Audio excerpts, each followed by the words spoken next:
गासैखौनो बैसागुनि गाहाम हामलायनायखौ बावहरबाय नैबे पासनि सेरफां UPPL ब्लक कमिटि इउथ चेयारनि बे बैसागु फालिनाया ओरैनो सानसेनि हाबाफारि जादों बेवहाय गोबां रायजो राजाफोरा बाहागो लादों आरो गोबां जाथि जनगोष्ठीनि मोसानाय बेवहाय अंशग्रहण खालामदों आरो गोबां रायजो राजाफ्रा बेयाव बाहागो लानायखौ जों नुनो मोननानै गोजोननाय मोनदों खारन जोङो दिनै फोरमान जाबाय जे UPPL हान्जाया राजनितिल' खालामाखै जोंनि नैबे ओनसोलाव थानाय गोबां हारि माहारिनि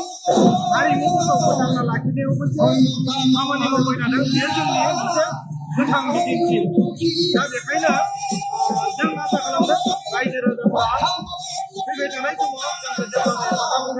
मदद होगोन आरो होबाय थादों आरो फैबाय थानाय समाव जों